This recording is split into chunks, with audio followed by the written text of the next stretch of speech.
Hello viewers, আসসালামু আলাইকুম। আশা করি সকলে ভালো আছেন। আল্লাহর অশেষ রহমতে আমিও ভালো আছি।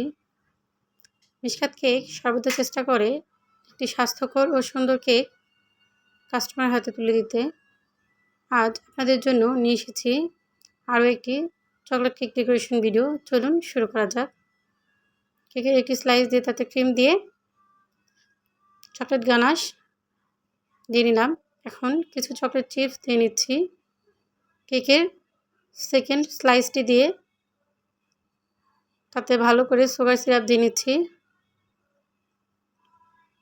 এখন চকলেট গানাশ দিয়ে নিচ্ছি। ক্রিম দিয়ে কেকটি ভালো করে ক্রাম কোট করে নেব। কেকটি ক্রাম কোট হয়ে গেলে কিছুক্ষণের জন্য ফ্রিজে রেস্টে রাখব। এখন কেকটি ক্রিম দিয়ে কভার করে নেব। আজকের এই কেকটি অর্ডার করেছেন আমার একজন স্টুডেন্ট। সত্যি বলতে এখন আর কেক খেতে কোনো কুশনের প্রয়োজন হয় না। ইচ্ছে করেই আমরা খুব সহজেই কেক খেতে পারি। এই তো আমাদের কেকটি ক্রিম দিয়ে ভালো করে কভার করা হয়ে গিয়েছে। এখন কেকটিকে সুন্দর করে ফিনিশিং দিয়ে নেব। এই তো আমাদের কেকের ফিনিশিং অনেকটাই স্মুথ হয়ে এসেছে।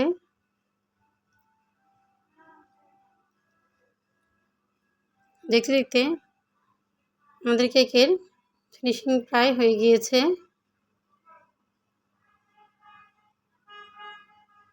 চেষ্টা করবেন কেকের ফিনিশিং সুন্দর আনার। এখন পার্পল কালার ক্রিম দিয়ে নিচ্ছি। আবারও কেকটি ভালো করে ফিনিশিং দিয়ে নিচ্ছি।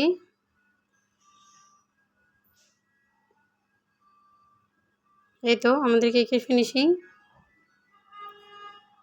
প্রায় হয়ে গিয়েছে। এখন কিছু গোল্ডেন লিফ দিয়ে নেব।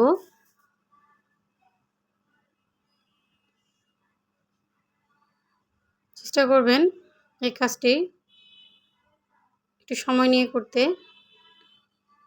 এতে করে কেকটি নষ্ট হওয়ার কোনো চান্স থাকবে না। এই গোল্ডেন লিফগুলো দেওয়াতে কেকের লুকটাই চেঞ্জ হয়ে যায়। এটাও দেখতে দেখতে আমাদের লিফগুলো প্রায় দেওয়া হয়ে গিয়েছে।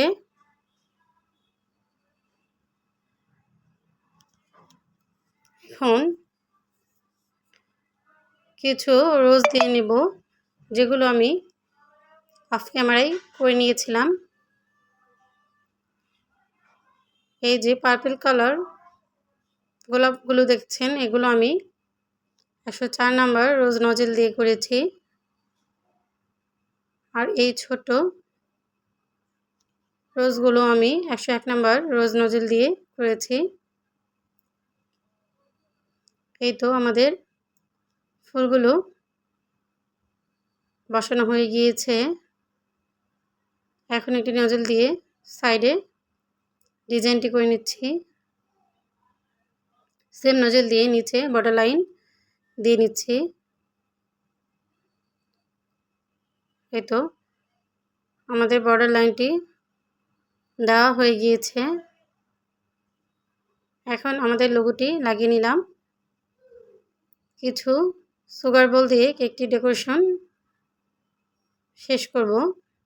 কেকটি কেমন হয়েছে কমেন্টসে জানাতে ভুলবেন না। ভিডিওটি ভালো লাগলে লাইক, কমেন্টস অ্যান্ড শেয়ার করবেন। আজ তবে আসি। আসসালামু আলাইকুম।